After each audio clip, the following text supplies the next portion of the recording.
اینستاگرام کانال گل تیجی که رویدادهای فوتبال تاجیکستان را پیگیری میکند خبر داد که پرویز علیزاده نیم حمایتگر دسته فوتبال خوجند را به خدمت عربی بردند. در این اواخر این دست کم دومین مورد به خدمت عربی بردن ستاره های ورزش در شهر خوجند است.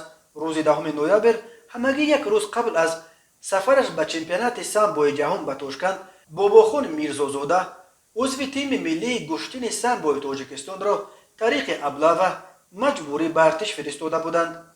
نصف بازیگران به روسیه میروند به مردکاری، نصف آنها را به ارتش میبرند و که فوتبال بازی میکند.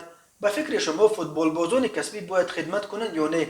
نوشته است گل تیجی در مورد ابلاغ شدن پرویز علیزاده. پرویز علیزاده 8 مارس سال 1999 به دنیا آمده. از 1 ینور سال 2018 در هیئت تیم خوجند بازی میکند و تا 31 دکمبر سال جاری با این دسته قرارداد داشت. پرویز علیزاده سال 2018 بهترین فوتبال باز جوان ولایت سوخت اعتراف شده بود. خوجند در چمپیونات امساله با 54 امتیاز جای دوم را گرفت و KMVA و CSKA دسته وزارت مدافعه با 41 امتیاز در زینه سوم قرار داشت. میتواند صاحب مدال های برنجی چمپیونات شود. بسیاری مخلصان در دعوت پرویز علیزاده به ارتش دسته وزارت مدافعه را میبینند که به خاطر تقویت هیئت آن تلاش دارند. فوتبال بازان آینده دار را از دسته های دیگر به خدمت عربی ولی عملا برای خدمت بیپول به هیئت CSKA وزارت مدافعه بیارند.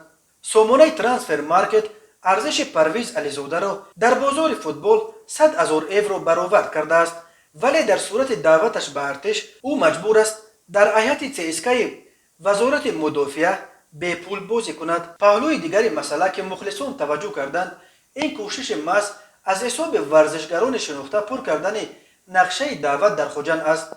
یادآور میشویم پهلوان 23 ساله زاده نویه کوهستان مشچا باباخان میرزازاده عضو تیم ملی گشتین سامبو تاجیکستان را که میبایست کشور را در چمپیونات جهان در تاشکند نمایندگی میکرد، روز 10 نوامبر یک روز قبل از سفرش به چمپیونات جهان از منزلش در شهر خوجند ابلاغ کرده به خدمت عربی فرستادند.